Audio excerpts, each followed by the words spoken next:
David, last week, former Linfield player, Northern Ireland hero Kyle Lafferty criticised Linfield and the professional standards at the club, focusing on their catering arrangements. You were none too impressed and said as much in your column. No, that would be very fair and accurate, Keith. I wasn't happy with Big Kyle's comments. Regardless of whether they were right or whether they were wrong, the accuracy of them, football is about opinions. Everybody has those. But for me, what you don't do is you don't sound off against a team who were good and who looked after you. I've been blessed. I played at Linfield, then played at Ards, I played at Larne, I've managed at Linfield, I've managed at Ballymena United. Was there things I would have liked to have changed as a player or as a manager? Of course I would have liked to have changed. But there things could have been done better? Of course there were things that could have been done better. But what you don't do is when you're looked after and taken care of, then you go back and you dish your former team. And the blessing for me is, for the clubs I've mentioned, I can go back at any stage. Would I agree with everything that went on during my time there? No, not necessarily. But what you don't do, you don't go and do what Kyle did. That was misjudged. And as I say, it's all about opinions, but I wish that he had kept that opinion to himself. We're about a week on from that podcast coming out, and I think that pretty much everyone, including both yourself and myself, have had our say on Kyle Lafferty. So let's move it on slightly. Yeah. Let's broaden things out, because what is worth talking about that's maybe came out of this discussion is professional standards in full-time training in the Irish League. As it stands, we've got 4 full-time professional clubs. Crusaders have their hybrid model, and we've got the Coleraine, Larne, Linfield and Glentoran, who are full-time pros, essentially training every day. I've pondered this a little bit over the weekend, and I wanted to put it to you. Do you feel that full-time training at those 4 clubs has improved the standard of football in the Irish League? Yeah, well, let's as I say, take the positive, if we can, out of Kyle's rant, and look at what is full-time football. What does that represent? What are you hoping to achieve?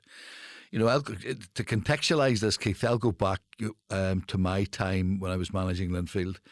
And I remember our switch from 2 nights to 3 nights a week, and that was a bit revolutionary back in the day. And all we were simply trying to do, when the Santanta Cup had been around, a lot of our southern counterparts were doing 3 nights a week. So I thought, right, we maybe, if we're not going to get left behind, let's introduce that. We then had a period where we had a number of players on full-time contracts.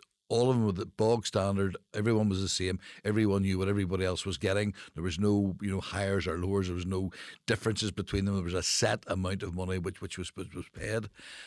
But while we had a number of full-time players, we didn't have the support structure, Keith. We didn't have, I wasn't full-time as a manager. Brian McLaughlin wasn't full-time as a manager.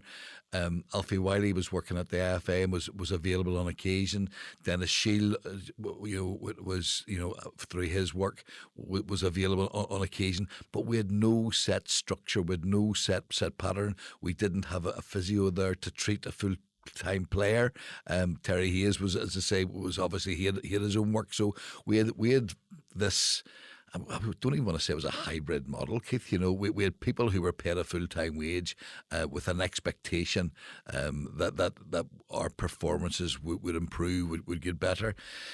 To tell you the truth, that they didn't. We still were as successful as we had been previously. The one area that we wanted to try and crack back then was Europe, and yet ultimately, because we weren't properly full-time, that didn't happen. So fast forward to where we're at today. We've got the 4 teams at the moment standings: Coleraine, Glentoran, Larne, and Linfield. Top 4 sides there, and they all have a full-time model. I would love to compare and contrast. What is their full-time? What is that about? Because to me, it smacks about. You've more face-to-face time, but you can't have people running all day, every day, because physically that isn't possible. So do they have, is there times for maybe walk through in terms of patterns of play or set piece preparation, or are there classroom sessions as well when we're looking at the opponents and the strengths and weaknesses? Are we breaking it down to how we would play as individually, how we play as a collective?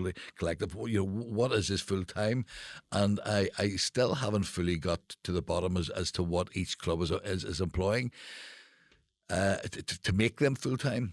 For me, it's always about results, and I've gone through and I've looked at the four full time teams.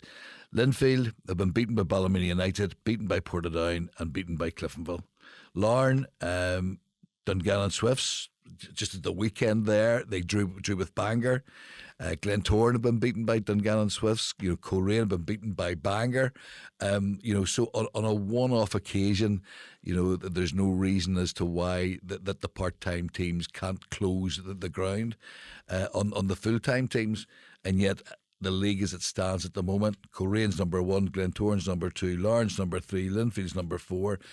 Is there going to be anybody else break into that top 4? Now, how those placings end up at the end of the season, we're not sure.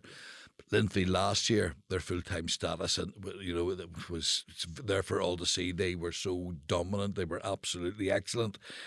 Prior to that, you'd Larne, again full-time, won the league fantastically well.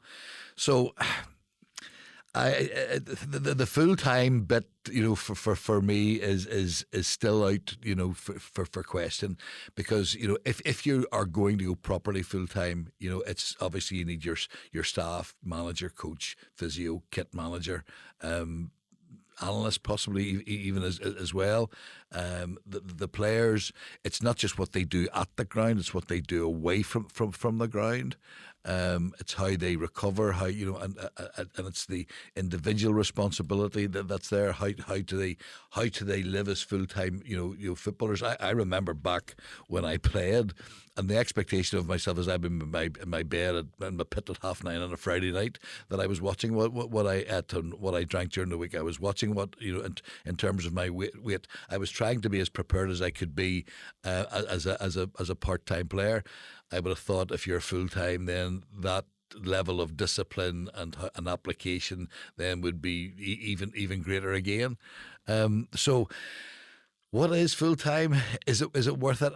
I wonder. I wonder, when we've just spoken about the Coleraine Linfield game.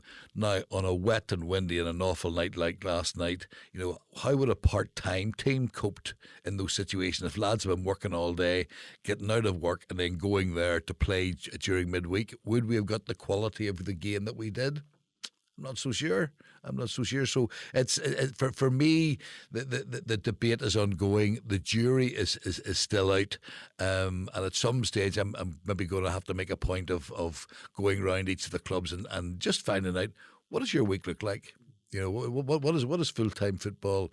Actually, what are the demands? What are the disciplines? What are the expectations?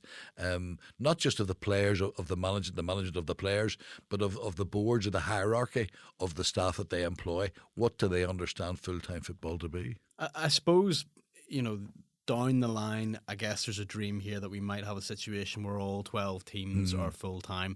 That seems a million years away to me, because if you look at those top 4, Linfield are a huge club, and the other 3 all have an individual who is putting a lot of money into it. Yeah. And for me, the real fear where full-time training is, or full-time football is, that leads to bankruptcy somewhere down the line, where a club, not saying any of the 4 are doing it now, but some club goes for it and doesn't really have the financial backing to pull it off, and it ends in disaster, because we've seen that in the League of Ireland time and time again. Keith, we have talked about compare and contrast with our brethren down in the League of Ireland, and boom and bust. That has been very much part and parcel of how their league has been. You've only recently got to look at Dundalk now getting back into the Premiership side. Down south, having gone through all that they have gone through. That's the most recent example. So. For me, there are at Coleraine, you have the individual. Glentoran, you have the individual. Larne, I think you have a couple of gentlemen who are there investing, and there's others investors, in the league. But to me, it comes back to this. And sorry, folks, we're banging on about it, but it's about sustainability. Sustainability. I had a conversation with a club chairman recently, and whose side would have enjoyed, more than decent success, and yet, he said, David, part of this is about making sure there's still a club for our supporters to support and to come and to be around, and it goes from competing for big prizes, Europe Cups and whatever else, to making sure they stay in the league. Now, I just wonder how long can we keep what we have. At Linfield, and this is not talking out of school, but they don't have an investor. I know that they've sought permission from the membership. I know that work is ongoing, but in the absence of that, they're reliant on not just European qualification, but on winning the league or coming second or winning the Irish Cup, but it's in progression in Europe as well. Such are the spiralling costs of what's required to make a team full time. So jury's out with me. I want to see the game improve. I want to see it get better. I love the fact that we have so many more young men going across the water, at an early age, and so our pathway, to senior football and beyond is great. Full-time status can only be of a help, because if you've got young players in and around more senior players who are full-time and you have they're part of that environment, they can only learn and can get better and improve as time goes on. But the full-time, still the question is, what is full-time? What is the cost? What's the benefit?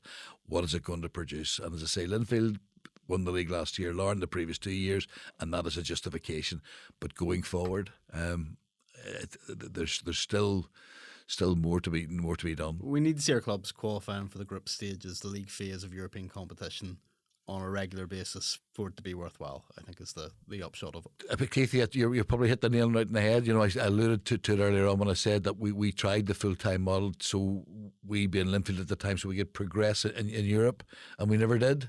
And that is a regret, and it didn't, because we were still ostensibly a part-time club with a part-time mentality, and with players who had commitments outside of the game, which didn't allow them to have the demands of prioritising their availability for Europe. That's just the long and short of it, Keith. So until we get, and we look down and you see what Shelbourne's doing, and you see what Shamrock Rovers are doing, then you can say, well, that's what full-time football, that's the rewards that get you there. Not just obviously domestically, but it's the monies that's coming in from what you do in Europe.